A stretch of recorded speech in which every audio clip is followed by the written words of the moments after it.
Hello दोस्तों, राधे राधे। नदिया किनारे पापा किसका बाजन बाजे जी। नदिया किनारे बेटी तेरा बाजन बाजे जी। नदिया किनारे बेटी तेरा बाजन बाजे जी। नदिया किनारे बेटी देता ना मोरे पापा सुन के पीजड़वा जनवाई जी। वही हो पीजड़वा पापा लेता छिपाई जी। वही रे पीजड़वा पापा लेता छिपाई जी। वही रे पीजड़वा पापा सजन के लोग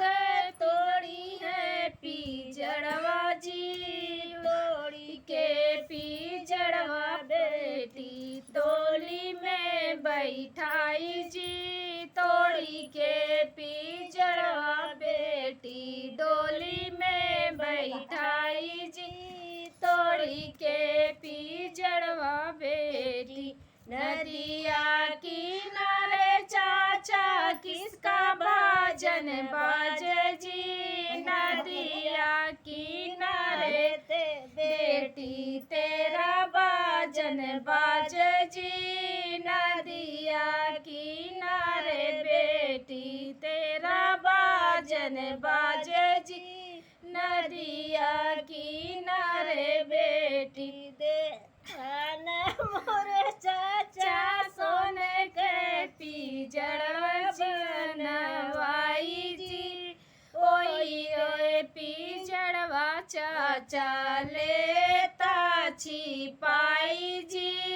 ओई रे पीजड़वा चाचा लेता आई है सजन के लोग तोड़ी है पीजड़वा जी।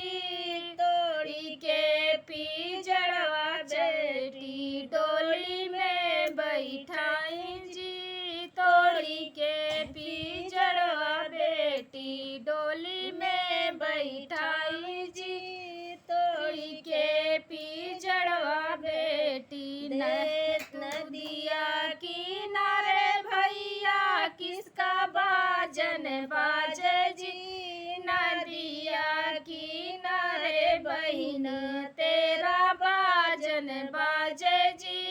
नदिया किनारे बहिना तेरा बाजन बाजे जी। ओ सो देता ना मोरे भैया सोने के पीजड़वा जनवाई जी। ओई रे पीजड़वा भैया देता छिपाई जी। ओई रे पीजड़वा भैया लेता छिपाई जी। ओई रे पीजड़वा भैया आई है सजन के लोग तोड़ी है पीजड़वा जी। तोड़ी के पीजड़वा बेटी डोली में बैठाई जी। तोड़ी के पीजड़वा बेनी डोली में बैठाई जी। तोड़ी के पीजड़वा बहिन